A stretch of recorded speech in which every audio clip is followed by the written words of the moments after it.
नमस्कार। BTRS academy 2.0 में आप सभी का स्वागत है।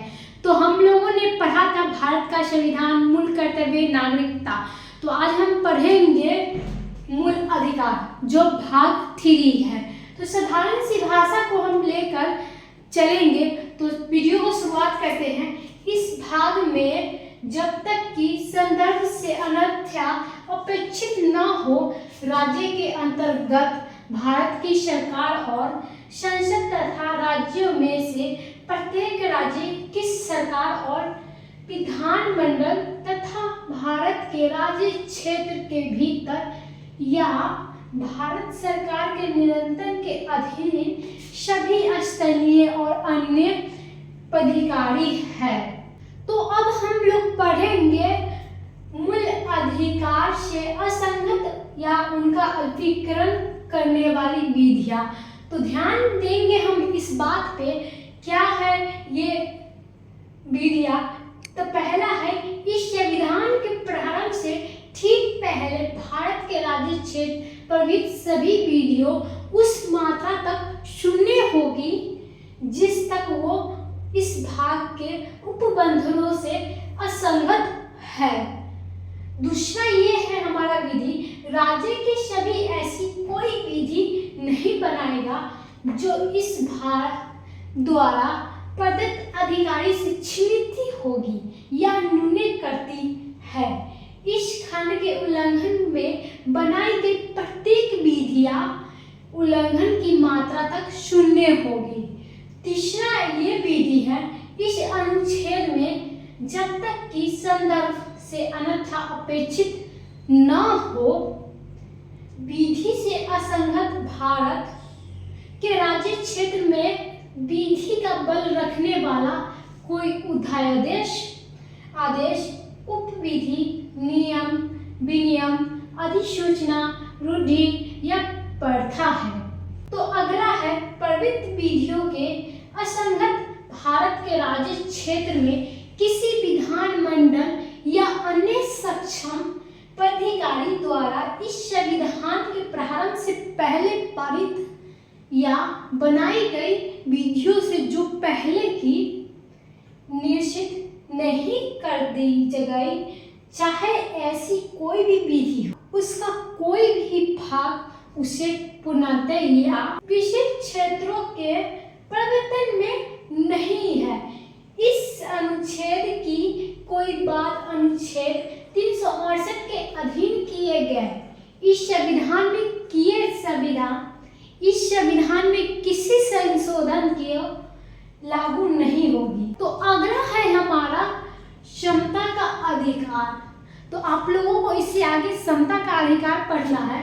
तो समता का अधिकार हम पढ़ाते हैं। विधि के समक्ष समता, राज्य भारत के राज्य क्षेत्र में किसी व्यक्ति को विधि से समक्ष समता से या विधियों के समान संरक्षण वंचित नहीं करेगा। धर्म, मूल वंश, जाति, लिंग या जन्म स्थान के आधार पर विभेद का प्रतिशोध।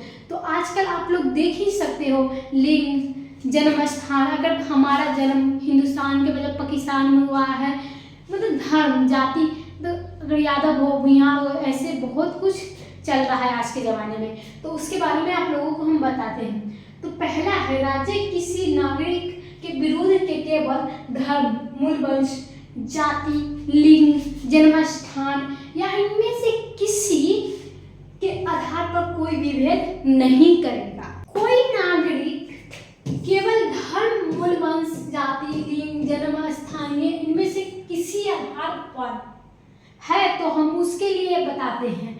तो पहला है, दुकानों, सार्वजनिक भोजनालय, होटल और सार्वजनिक मनोरंजन के स्थान में प्रवेश या दूसरा है पुनः या भगत राज्य निधि से पोषित या साधारण जनता के प्रयोग के लिए समृद्ध कुआं, तालाब, स्नान घाटों, सड़क को और सार्वजनिक संगम के स्थानों को उपयोग के संबंध में किसी निश्चयता, दायित्व, निबंधन या शर्तों के अधीन नहीं होगी।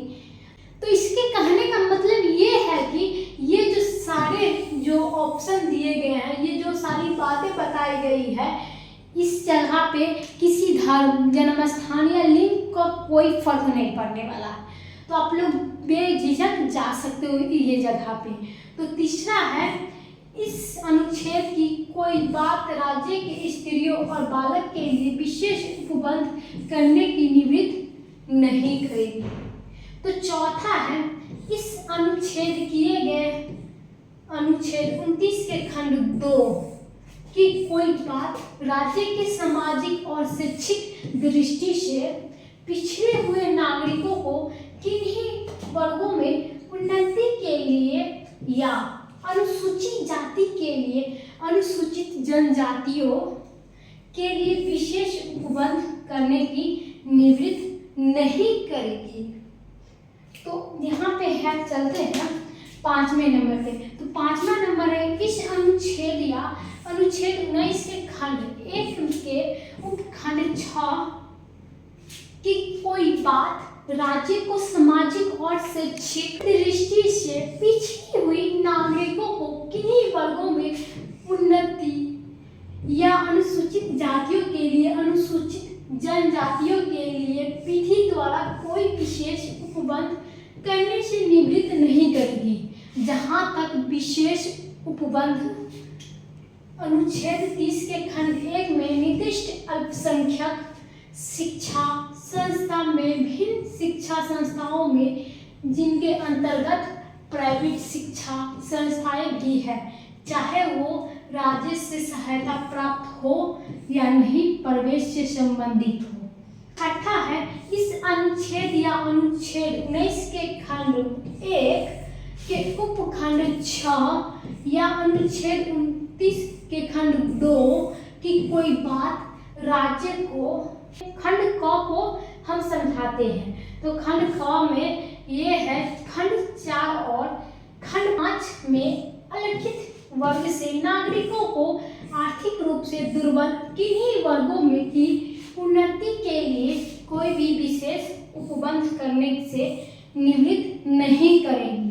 और खंड ख में हम बताते हैं, तो खंड 4 और खंड 5 में अलिखित वर्गों के भिन्न नागरिकों के आर्थिक दुर्बल वर्गों की उन्नति के लिए कोई विशेष उपबंध करने से वह निवृत्त नहीं करेगी।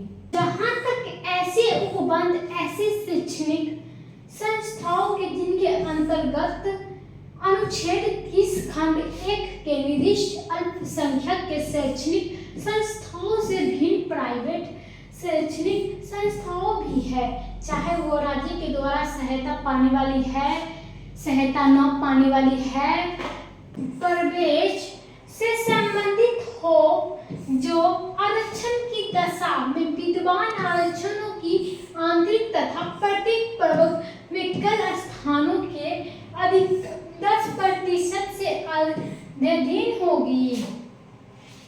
अध्ययनहीन होंगे। तो चलिए सबसे हम लास्ट में चलते हैं स्पष्टीकरण। तो स्पष्टीकरण में लिखा गया है, इस अनुच्छेद और अनुच्छेद 16 के प्रयोजनों के लिए आर्थिक रूप से दुर्बल वर्ग वह होंगे जो राज्य के द्वारा कुटुंब की आय और आर्थिक लाभ के अन्य शून्य सूचकों को आधार पर समय समय पर अधिसूचित किए जाएंगे। लोगों को हमारी वीडियो कैसी लगी और आप लोगों को मूल अधिकार समझने में कोई दिक्कत ना हो तो मुझे कमेंट बॉक्स में जरूर ही बताइएगा। तब तक के लिए धन्यवाद।